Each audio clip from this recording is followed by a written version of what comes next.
pangalan niyo po, pakilala ma'am. Ano, pakilala ka para makilala ka ng mga listeners at viewers natin. Hello, good evening, Deji, o sa mga listeners ng Deji. Ano naman tong si Deji, oh. Namiss kita dito sa Hong Kong, ah. Punta ako bukas.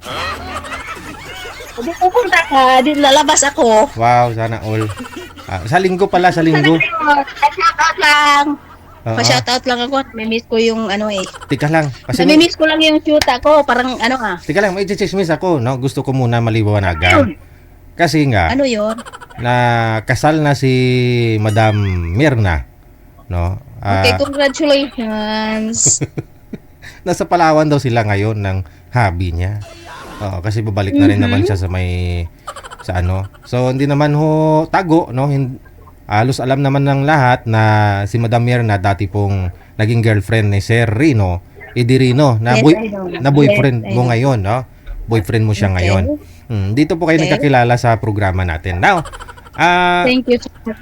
last week, bigla ho lumabas yung asawa ko no ni Sir Rino.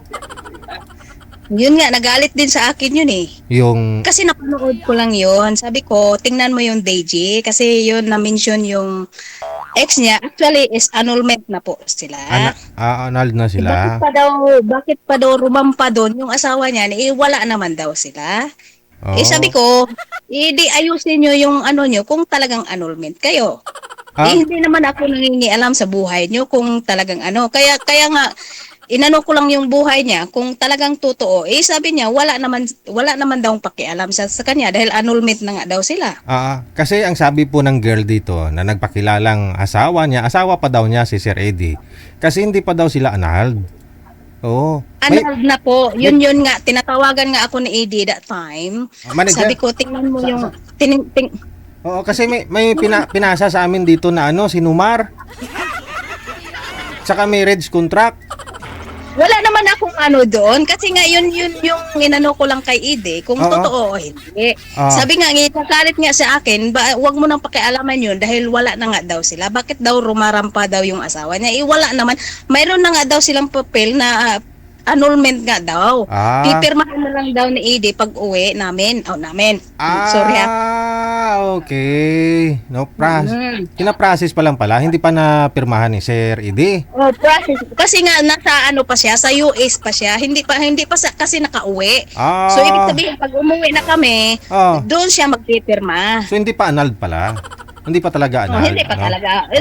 Hindi ko naman pinakaalaman si Adireno doon dahil nga sa buhay naman niya yun. Kung talagang pinapapili ko siya, saan siya masaya. Pero matagal na daw silang wala. I think is matagal na nga, 15 years, 18 years. Ay, hindi ko alam kung ilang years. Basta years na. Ang importante po doon, nagkakaintindihan kayong dalawa.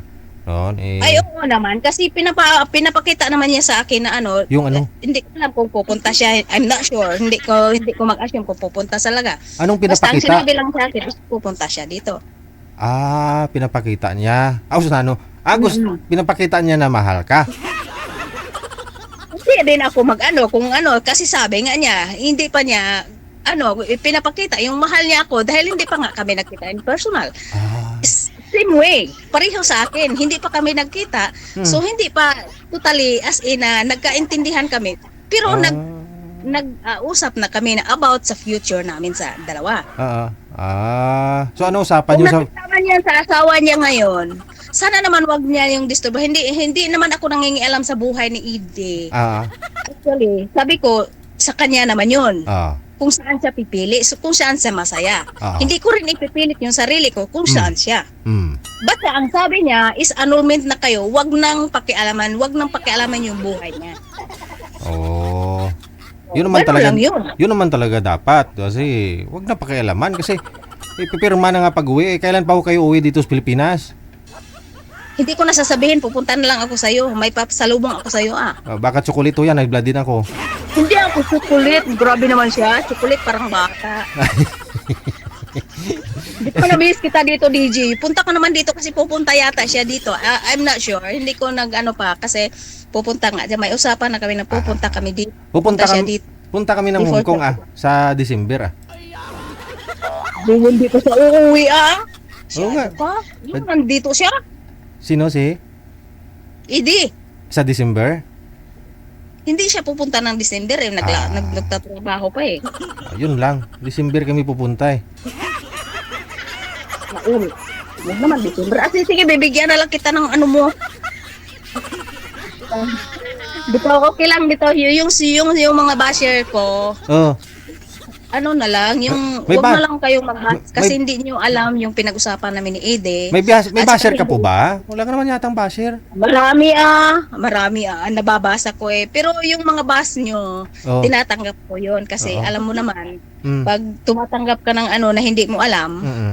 siyempre si Mirna hindi ko rin alam yung hindi ko alam na shoota niya yun. Ah, Di siyempre, tumatanggap ako bilang isang girlfriend niya. ah, Siyempre, sumasali siya palagi dito. Ibig sabihin, wala nga siyang shoota. ah. At the same time, nagpakita si Mirna. Ah. May kasalanan ba ako doon? Tinatanong ko lang yung mga baser ko. Ah, Kasi tumatanggap lang din ako na yung ibig sabihin wala siyang karelasyon kasi lagi siyang sumasali dito sa inyo eh. kaya nga, oo. Pero kayo ng dalawa, kayo ng dalawa the time, sumali pa ho siya ulit eh. Tapos nagpa-disguise Nung pa. nandito ka sa Hong Kong, Hindi. kami na noon, Ka- binilhan niya ako ng ticket. Nung Kami na pumunta noon, that time. last February, no? Pero Pumunta sinabi kami naman dyan. ni Eddie, okay lang na sasabihin mo sa akin dahil totoo naman. Kasi kami nandun that time. Kaya nga yung nag-video call kami that time. Hindi ako nagsisinungaling. Kami that time, binilhan na niya ako ng ticket. Dalawa nga kami ng friend ko eh. Gusto ko lang linawin na lang yung marami daw tumatawag sa alam ko kung sino yung tumatawag sa kanya eh. Alam ko yun. Pero never mind, it's okay. Wala namang problema sa akin dahil tawag lang yun.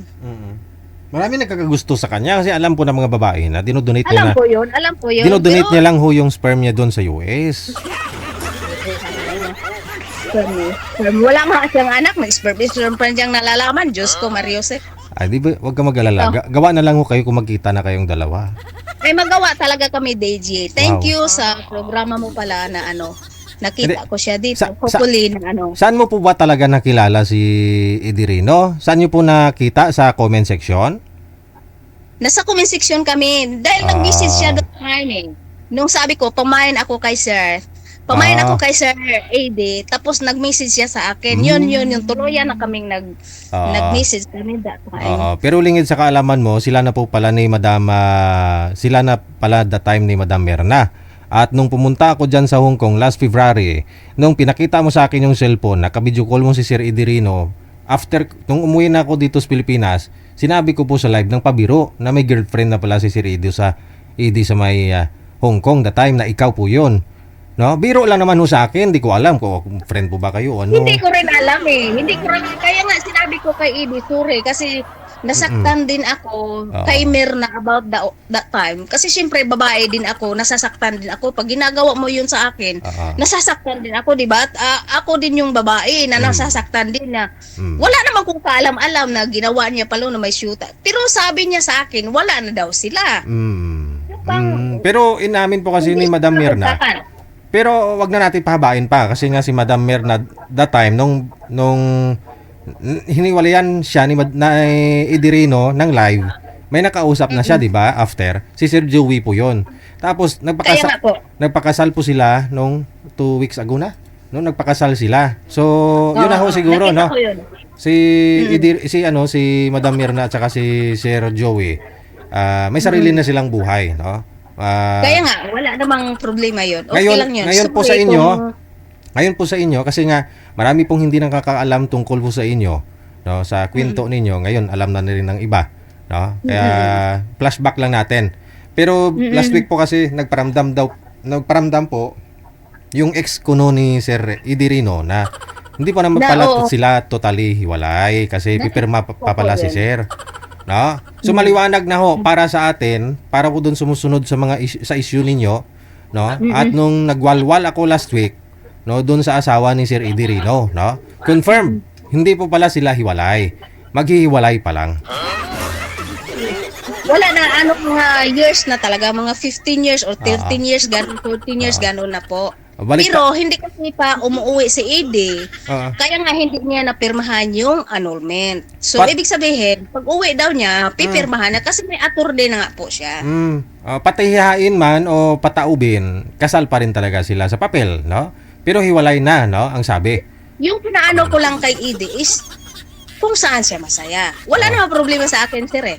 Yung, I mean, magpakatotoo ka lang sa akin. Kasi ako kasal ako. Pero sinasabihan ako ng asawa ko, mag-asawa ka na kasi mayroon na ako.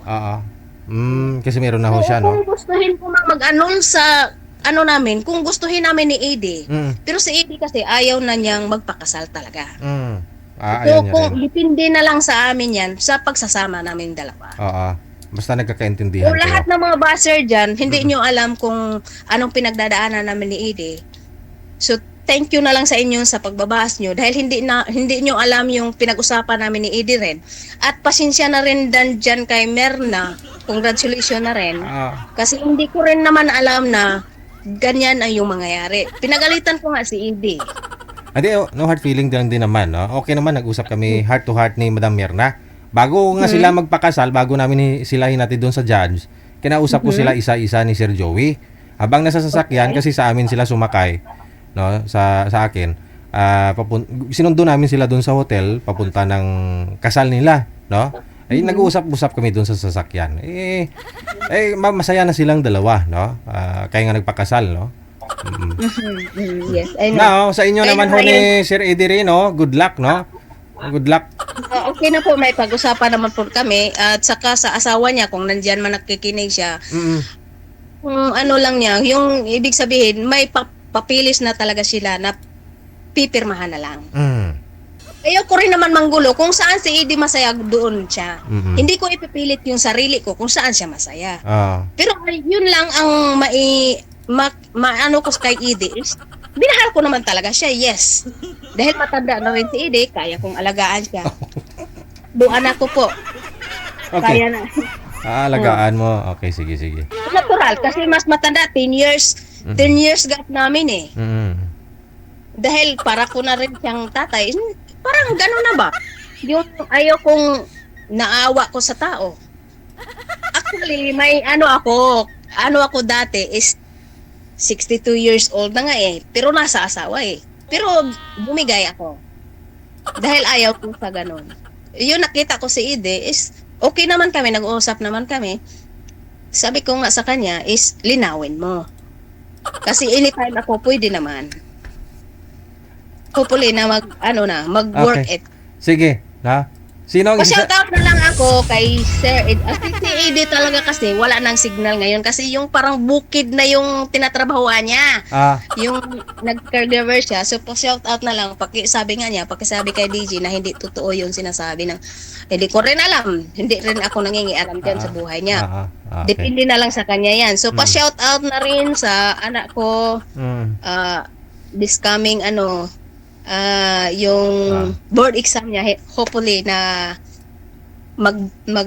siya papasa, work it. Okay. Sige na lang kay hindi na ako maghanap ng iba, bahala na siya. Madam Marilo Wang, magandang gabi, salamat sa pagtawag. Thank you, Sir DJ. Thank you so much. That was Marilo Wang.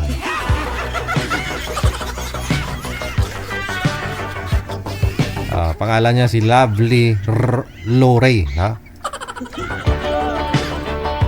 Oras natin ganap ng nasa 40